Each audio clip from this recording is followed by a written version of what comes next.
The Winnipeg Jets lost a heartbreaker in Game 3 at home to the Las Vegas Golden Knights in overtime. Harrison Lee of Locked On Winnipeg Jets joins us to talk about that game and how the Jets can get back into the series. All that and more coming up on the Locked On NHL Podcast. You're Locked On NHL, your daily podcast on the National Hockey League. Part of the Locked On Podcast Network, your team every day.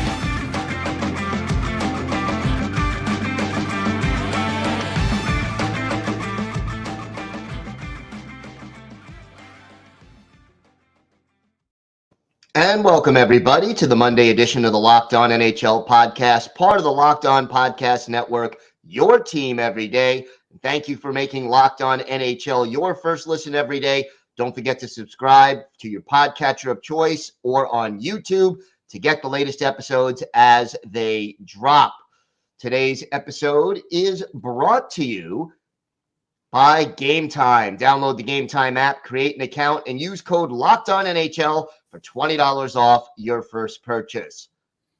It is my pleasure to welcome back to the show the host of Locked On Winnipeg Jets, Harrison Lee. And Harrison, Game 3, a little bit of a heartbreaker there for the Jets, an overtime loss to the Vegas Golden Knights. And it was, to me, a game where Winnipeg had their chances, but just couldn't quite find a way to finish. Yeah, it was one of those games where, unfortunately, for a couple of periods, the Jets kind of got owned. I'm not going to lie. Vegas came out swinging, and I mean, we sort of expected it after that embarrassing loss at home. Obviously, the second game, Vegas, it took a little bit, but they did wake up, and it put the Jets in a real bind. 2 shifts into the third game, Morrissey goes out, and now it seems like he's done for the whole series. So it just feels like everything's kind of gone from bad to worse. And then you have that miraculous comeback, and everything feels like it's just like a game of destiny. But instead, I think we saw the wrong destiny, but that's just my opinion. Yeah, it was tough because I thought in overtime they had more than a few chances to finish that game off. Talk to me a little bit about Morrissey. How do they go about replacing him, and what's the plan? My Twitter timeline today was a bit of a mess about this because basically there's no internal replacement for Morrissey. You're not going to find a 75 plus point 5v5 scoring monster and transition expert the way that Morrissey is. I know that like his power play impact is kind of modest, but all the other stuff that he does offensively for this team, there's just no one else who can do it. Honestly, the only thing that I was really thinking might work is maybe trying to get Ville Heinola back into the lineup.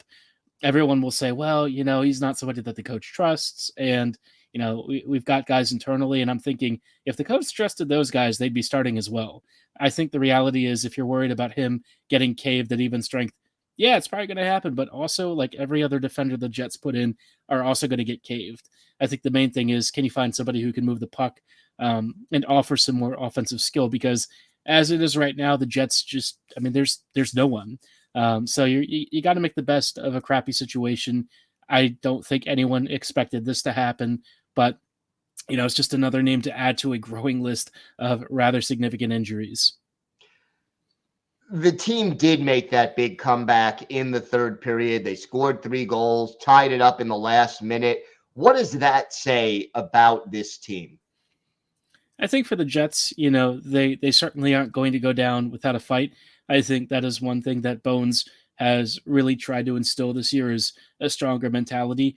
I always say that, like, in some cases, mentality is kind of overstated with some teams. But I think for the Jets, it's been a legitimate issue. When things don't go well, you can really see how it affects Winnipeg skaters. Their shoulders sag a bit. Maybe they don't try as hard on some of these shifts. They just seem to lack the belief. But in this game, I felt like they thought that they really did have a shot. And, seeing Sandberg when he made that mistake, that wasn't really a mistake, just a bit of poor fortune on that deflection. You could feel his heart just kind of sink. And it was bad enough to where, immediately DeMello grabs him and says, it's okay. It just happens. It is what it is. We'll deal with it, but it's not your fault kind of thing. Talk to me about Neil Pionk because he set up all 3 of those third period goals. Yeah, Pionk had an interesting game up until that point. Traditionally, he is kind of the sort of player who's very offensively minded, is how I'd be generously describing it. I think in this game, though, when he was on the ice, especially for the first couple of periods, the Jets weren't really creating a lot, which is unusual for him. Usually he's involved, at least getting into the offensive zone and stuff. At that point, I think Vegas was sitting deeper, and it gave Pionk and company a lot more space. Funny enough, if you still look at like some of the on-ice numbers and stuff under the surface, it wasn't great.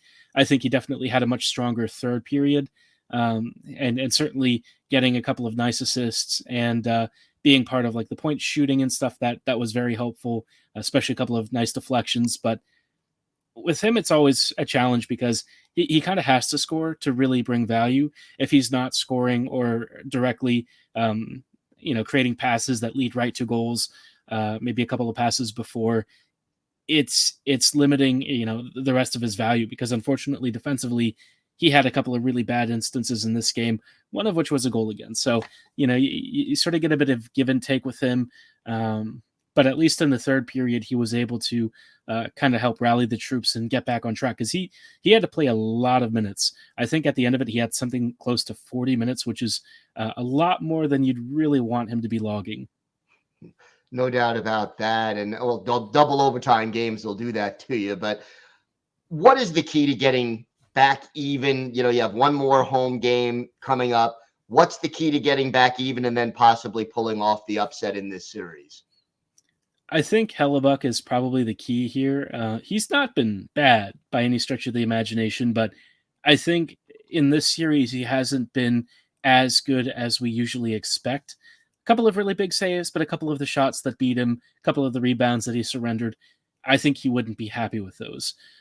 So if he has a really big performance tomorrow night, or I guess depending on when this goes up, maybe this evening, I think it'd be nice for him to have a really big rebound game, and kind of shake off the nerves. Every time he plays Vegas, he seemingly has a couple of soft goals and things. And I think the memories of 2017, 2018, and sort of the frustration and the pain of losing what should have been a cup run year, I think that still kind of haunts him a little bit, because prior to this playoff series, he wasn't really having any issues. But if he gets back to where he's been, the Jets are finding other ways to score. So I think that's okay.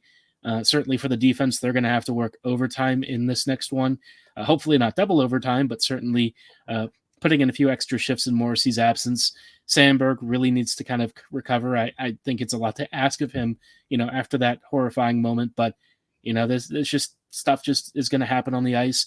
You have to sort of dust yourself off and get back up, and hopefully he can rally, because he's been brilliant otherwise. And I really hope that he doesn't let that one moment kind of overpower what has been a really good run from him.